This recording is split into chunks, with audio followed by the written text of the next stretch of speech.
मंडल का हार्दिक अभिनंदन और गर्मजोशी से स्वागत करना चाहूंगा। आपके इस उपस्थिति से लिए जो ये ओमानी भारतीय व्यापार मंच में भाग लेने के लिए मैं कहूंगा कि आपका जो दूसरा घर है ओमान, उसमें आपके गरिमामय उपस्थिति से हम बहुत ही गौरवान्वित अनुभव कर रहे हैं। ये सम्मेलन हमारे देश की आपकी इस यात्रा के अवसर पर आयोजित किया जा रहा है, जो महामहिम सुल्तान हैतम बिन तारिक के अतिथि के रूप में हो रही है। तो एक बहुत ही अभूतपूर्व यात्रा है और आज हम यहाँ पे एकत्रित हुए हैं। ऐसे में हम दोनों मित्र राष्ट्रों के बीच सतत सहयोग के विकास में व्यापक लक्ष्यों और आकांक्षाओं की प्राप्ति की आशा करते हैं।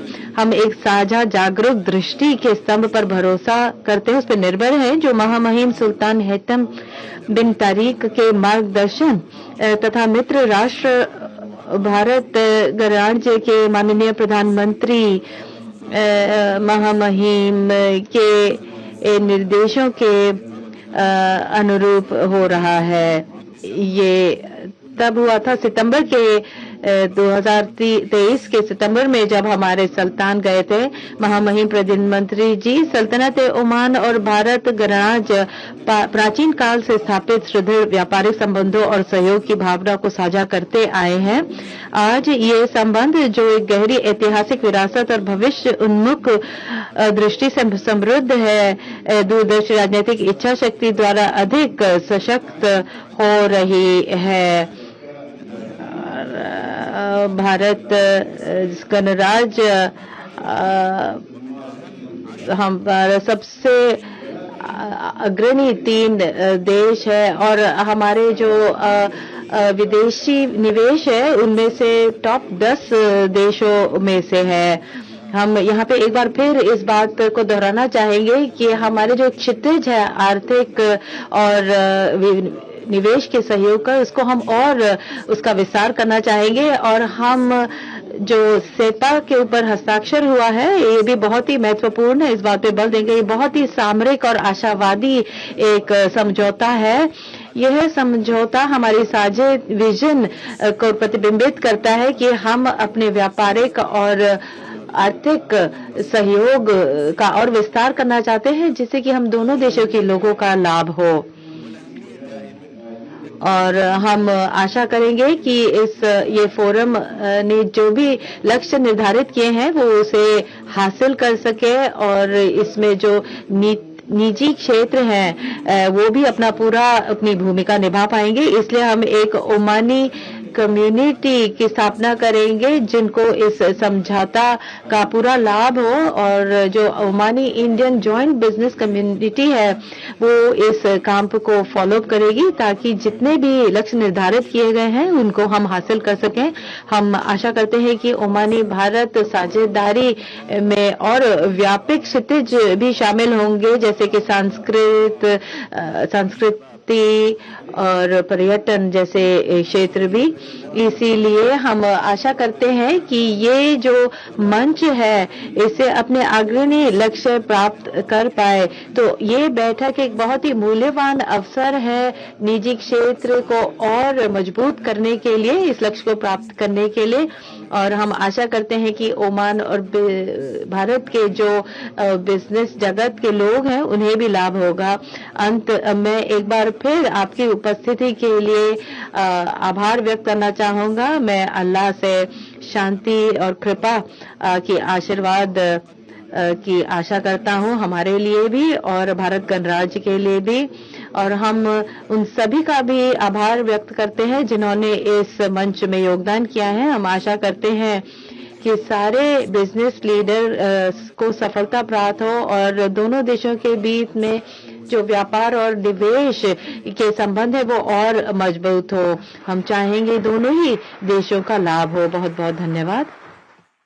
Respected Prime Minister Shri Narendra Modi ji, Dr. S. Jaishankar, Honorable Minister for Foreign Affairs, my good friend and brother, His Excellency Kes, with whom I've worked over the last couple of years relentlessly so that we could all celebrate today, Shri Ajit Doval,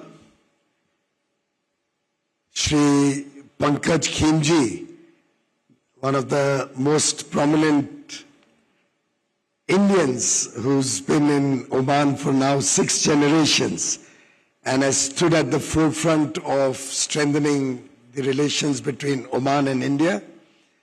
Distinguished excellencies, ministers, and captains of industry from India and Oman. A very good morning to all of you. Namaste. It is indeed an honor to address the distinguished gathering at the Oman-India Business Summit on a day when both countries are at the cusp of witnessing a watershed moment in our millennia-old relationship. Today, we will be signing the Oman-India Comprehensive Economic Partnership Agreement, which is the culmination of our shared vision and dedicated efforts to build a mutually prosperous future for our people. Our bilateral trade has crossed $10 billion, but that's just the beginning. We have miles to go and lots of achievements that await us.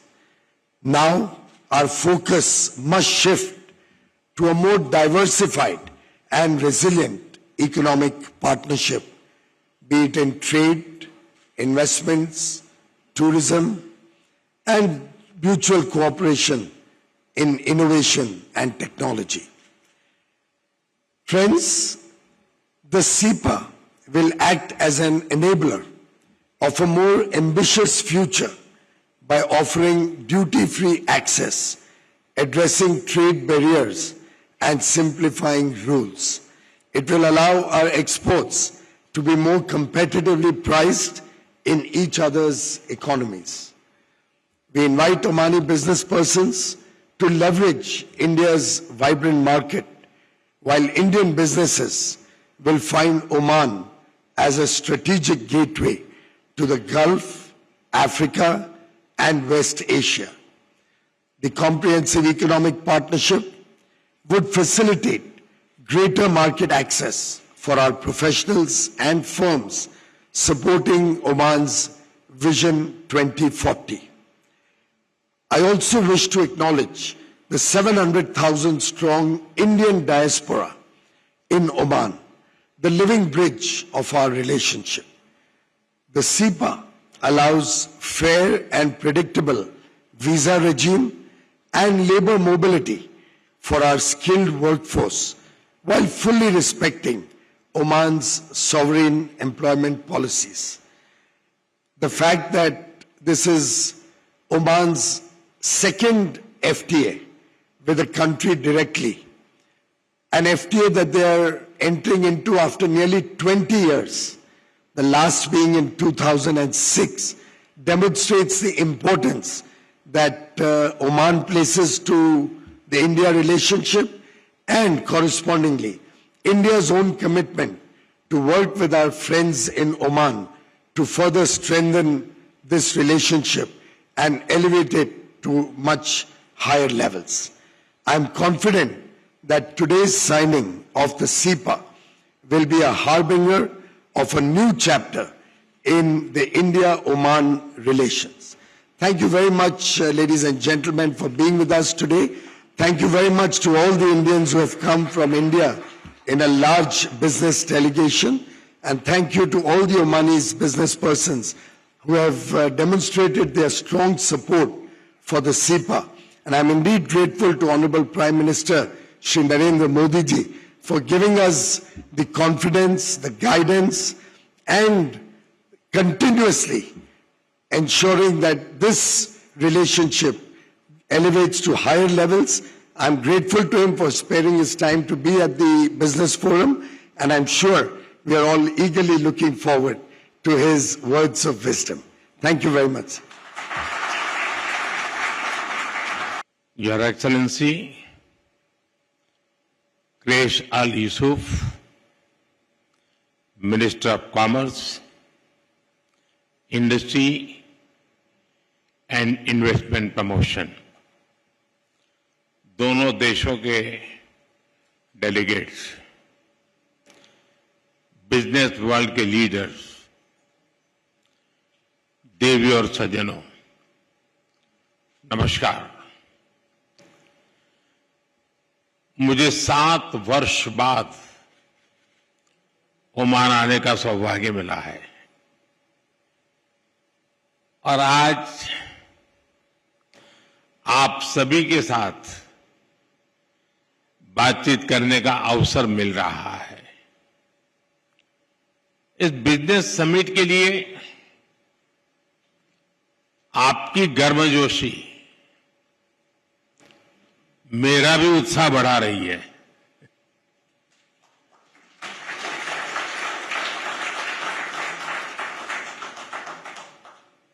आज की यह summit Bharat Oman partnership को नई दिशा देगी, नई गति देगी और नई बुलंदियों तक पहुंचने में मदद करेगी।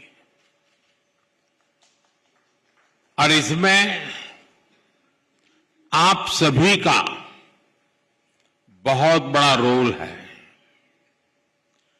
फ्रेंड्स, आप भारत और ओमान के बिजनेस हमारे ट्रेड को रिप्रेजेंट करते हैं। आप उस विरासत के वारिस हैं जिसका सदियों का एक समृद्ध इतिहास रहा है।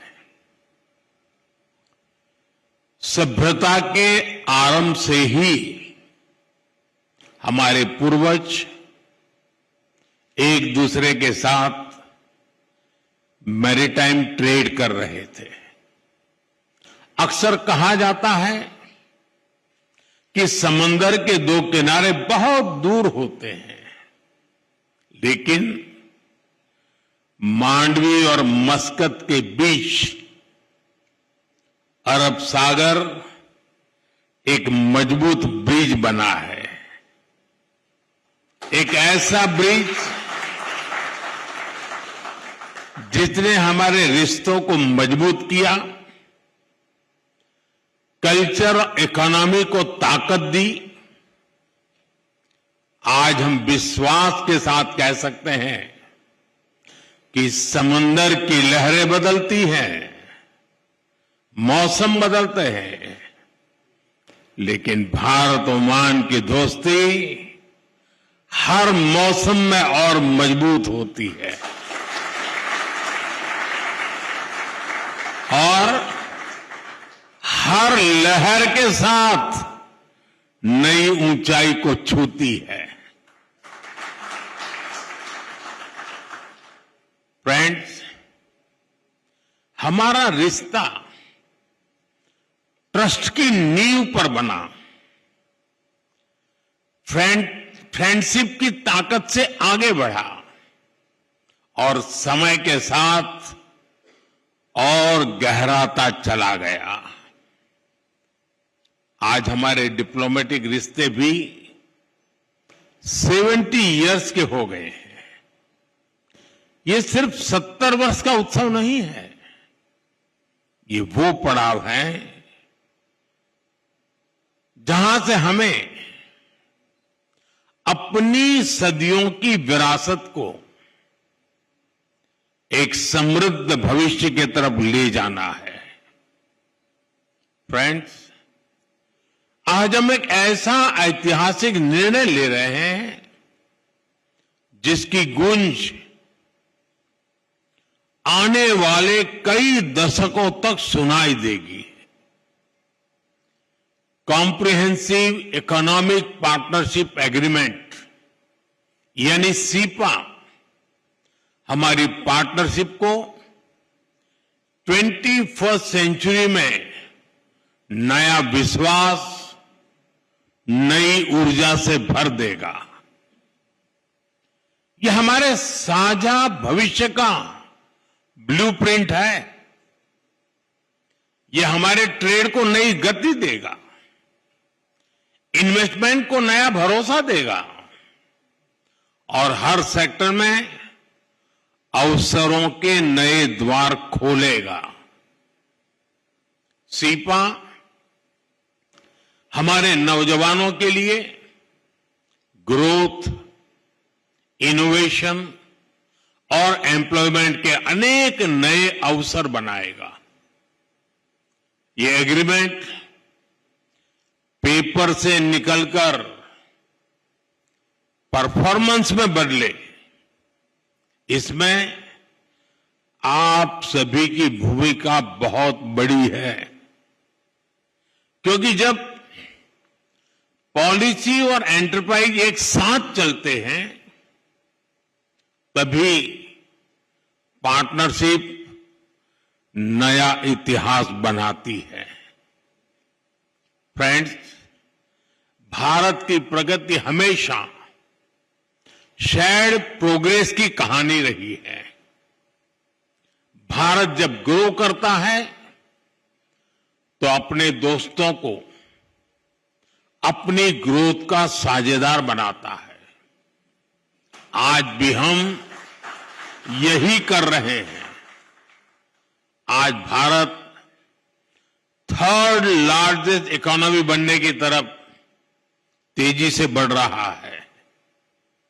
इसमें पूरी दुनिया के लिए अवसर है, लेकिन ओमान के लिए तो एडवांटेज और भी बड़ा है, क्योंकि हम पक्के दोस्त तो है ही, मैरीटाइम नेबर भी है। हमारे लोग एक दूसरे को जानते हैं। हमारे बिजनेस जगत में पीढ़ियों का भरोसा है और हम एक दूसरे के मार्केट को बहुत ही अच्छे से समझते हैं। ऐसे में भारत की ग्रोथ जर्नी में ओमान के लिए अवसर ही अवसर है। फ्रेंड्स, आज बिजनेस वर्ल्ड में भारत की इकोनॉमी की रेजिलियंस की चर्चा होती है। लोग अक्सर पूछते हैं कि दुनिया में इतनी अनिश्चितता है, ग्लोबल इकोनॉमी भी मुश्किलों में है, तो ऐसे में भारत 8% से अधिक की ग्रोथ कैसे अचीव कर रहा है?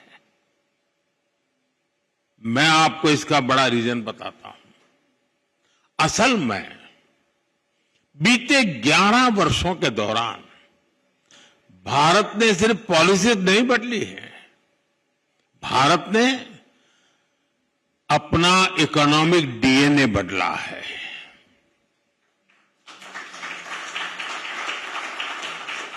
मैं आपको कुछ उदाहरण देता हूं।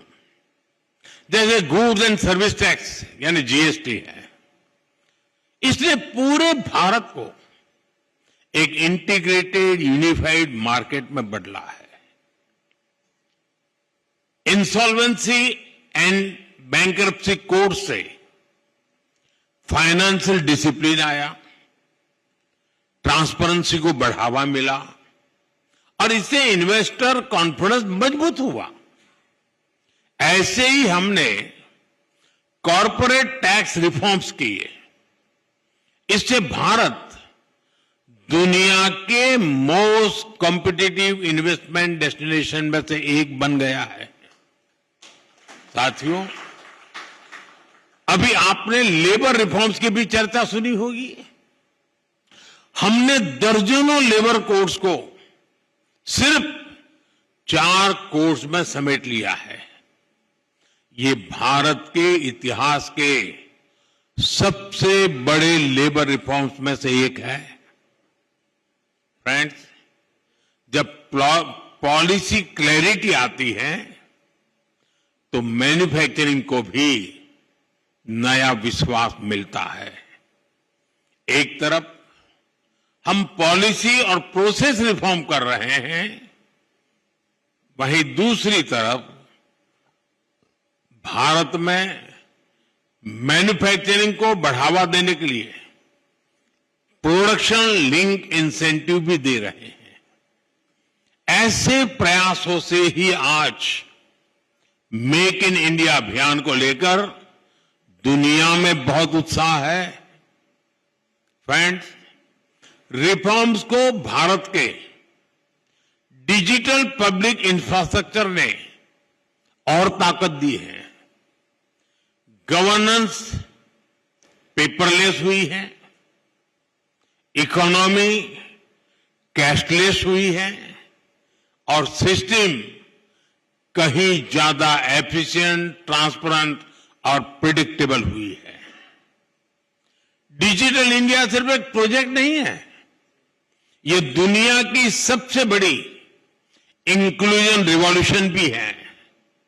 इससे ईज ऑफ लिविंग बढ़ी है और ईज ऑफ डूइंग नए लेवल पर पहुंच चुकी है और भारत में बन रहा आधुनिक फिजिकल इंफ्रास्ट्रक्चर इसको और बेहतर कर रहा है।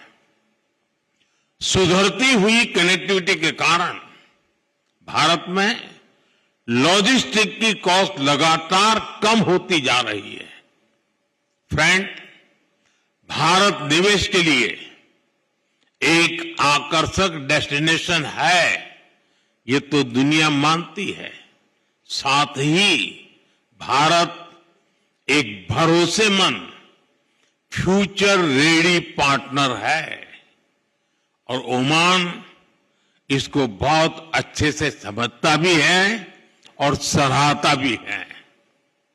हमारा जॉइंट इन्वेस्टमेंट फंड अनेक वर्षों से दोनों देशों में निवेश को बढ़ावा दे रहा है। एनर्जी हो, ऑयल एंड गैस हो, फर्टिलाइजर्स, हेल्थ, पेट्रोकेमिकल्स और ग्रीन एनर्जी हो, ऐसे हर सेक्टर में नई संभावनाएं बन रही है।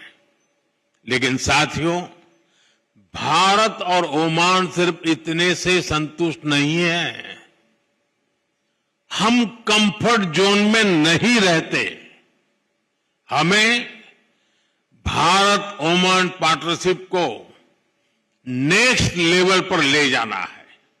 इसके लिए दोनों देशों के बिजनेस वर्ल्ड को अपने कुछ बड़े लक्ष्य तय करने ही होंगे। आपका ये काम मैं कुछ हल्का कर देता हूं। मैं आपको कुछ चैलेंज देता हूं कि ग्रीन एनर्जी में मिलकर कुछ बड़ा कर सकते हैं क्या? क्या हम अगले 5 वर्ष में 5 बड़े ग्रीन प्रोजेक्ट शुरू कर सकते हैं? हमें green hydrogen, green ammonia, solar parks, energy storage और स्मार्ट ग्रिड के क्षेत्र में नए बेंचमार्क्स बनाने हैं। फ्रेंड्स, एनर्जी सिक्योरिटी जितनी जरूरी है उतनी ही आवश्यक फूड सिक्योरिटी भी है। आने वाले समय में यह एक बड़ा ग्लोबल चैलेंज बनने जा रहा है। क्या हम मिलकर Indian Oman agri innovation hub बना सकते हैं? इससे ओमान की फूड सिक्योरिटी को मजबूती मिलेगी और भारत के एग्री टेक को ग्लोबल मार्केट तक पहुंचाने में मदद मिलेगी। फ्रेंड्स, एग्रीकल्चर तो एक सेक्टर है, ऐसे ही हर सेक्टर में इनोवेशन को बढ़ावा देना जरूरी है। ऐसे में क्या हम ओमान इंडिया इनोवेशन ब्रिज की स्थापना कर सकते हैं? हमें तय करके चलना होगा कि आने वाले 2 वर्षों में 200 भारतीय और ओमानी स्टार्टअप्स को हम जोड़ें।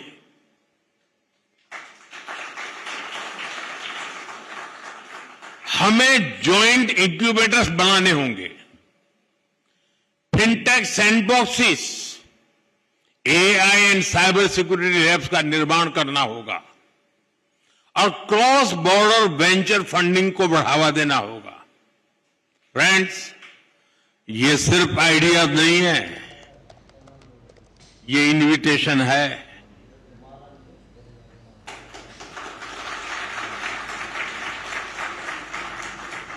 Invitation to invest, invitation to innovate, invitation to build the future together.